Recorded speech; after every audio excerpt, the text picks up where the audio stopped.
There is a difference between learning a technique and making it something that you can rely on. Let's use a front leg roundhouse kick as an example. It's one of the most important techniques in Taekwondo sparring, and so it's one of the first things that students learn and start working on. Now you can get good at actually doing the movement of a front leg roundhouse, building the tool, if you will, but understanding when to actually use that tool, the timing, the spacing, the circumstances with your opponent that allow you to use that kick and land it, that takes a lot of additional training. And that's something that many people don't realize. And this is why less is more. You see, you could know of all sorts of different techniques. You could be able to demonstrate them statically. But without going through a sort of systemized process on how to use those under what we'd call a live situation, those techniques will be nothing but movements without real use other than performing the movement. So, being able to use a front leg roundhouse, for example, what does it take to effectively kick someone with that? In a sense that it's reliable for you, that you can do it repeatedly, that you can go into a sparring match and know that you have good odds of being able to land that technique. Step one, you have to learn the technique. Everybody knows that part. So if we want to be able to kick people, we need to learn how to actually do some kicks. That's the thing that we all understand, right? Now, one of the first things we do after a student learns the technique, and sometimes even while they're learning the technique, is have them start to do it from movement. So they have to go into their guarded position, so they're doing it from a safe, defended position. And then their partner is holding a target and just slowly moving around, changing angles. And this means that they now have to track with their partner and be able to kick the target while it's in motion. While they're in motion, which adds a new dynamic to it. So now you've taken just the technique and you've given it some more depth. Now you can do all sorts of additional things to create depth with that technique, such as having the student with the target hit at them with something. The student then has to defend and throw the technique. Maybe they throw the technique after an additional technique, so it's a combination, so they get good at stringing movements together, or they just learn it within sparring, getting lots of sparring matches under their belt, seeing how people react when they do certain movements, seeing how they guard, seeing the timing of the matches, and learning through this sort of play how they can use that technique. One of the important things when you're systematically developing a technique that you can rely on is not going from 0 to 100 right away. And by that I mean, if you build the technique, say you learn the front leg roundhouse on a heavy bag, it's not good to then jump right into 100% full contact sparring. You're not prepared for it yet. You're not prepared to use that thing.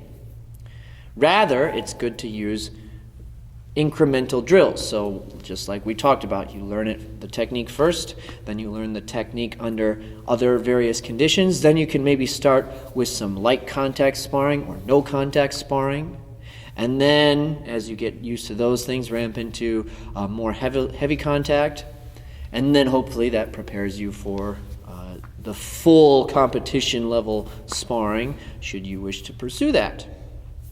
So that's the step that needs to be taken with getting good at any technique. And that's true of basic techniques for self-defense, which is why I often cringe at the way self-defense classes teach things. Just as an example, one of the things that's commonly taught is if someone grabs you, how you can pop out of that grip. And that's a good skill set to develop. And within the hour or so that they study that in the self-defense class, sometimes a self-defense student will learn the actual technique. They'll be able to pop out statically of someone's hold.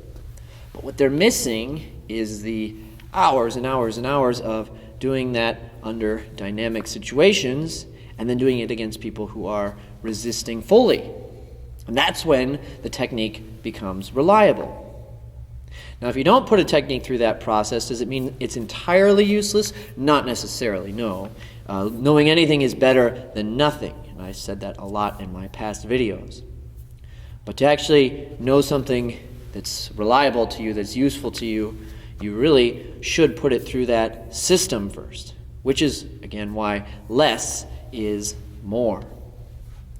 I have, over the years, removed things from the curriculum very carefully that I felt did not benefit the student outside of memorizing the movement.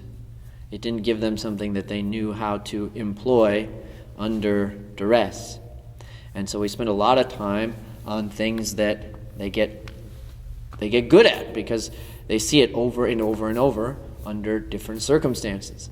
And to me, that's a lot more valuable than learning, say, 100 things, but not learning how to really get that depth of knowledge or learning how to employ it in a stressful situation. And this has been my challenge with the martial art of Aikido lately. The way that I learned it, and I'm very grateful for all the training I had, it was excellent training, but it was sort of a rigid, traditional way of learning, and it was done with a partner, and you went through pretty much rehearsed routines with your partner. There was some elements of surprise in there, but it was largely rehearsed routines. And it's great for building basic technique, but it doesn't put you through that progressive system that leads to being able to rely on the technique. So I've been experimenting with our small Aikido training group on how to do this, and we've been working on some of the techniques that help you strip something out of someone's hand. And I'll give you an idea of how this process can be implemented there. So the way I learned was someone would pretty statically lunge at you with, say, a wooden knife, and then you would do your technique, take the knife, and then pass it back. And that's okay to learn the technique, but it would stop there. Now, if that's all I had, and then I gave someone a rubber knife or a wooden knife or whatever, and I said, just try to stab me and don't let me take the knife and resist fully, the odds of me being able to take it from them would be very, very low. I'm already at a disadvantage by trying to disarm someone with a weapon. And not having taken the technique through that process, it's a big disadvantage.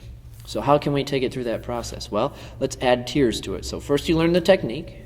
Then let's say you have someone just kind of slowly swinging at you. So you're getting used to the different vectors of attack without knowing which vector is coming at you. You're just learning to read body language.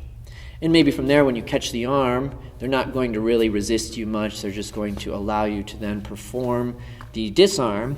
So you're getting really good again at understanding like the different positions that lead to different disarms.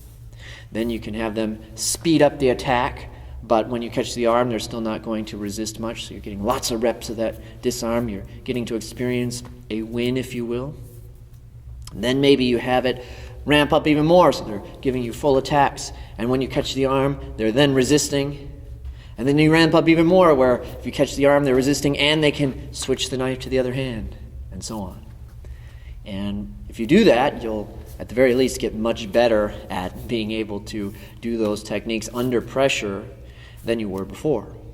And again, if you really want to have a technique to truly own it, that's what you have to do, is take it through that process.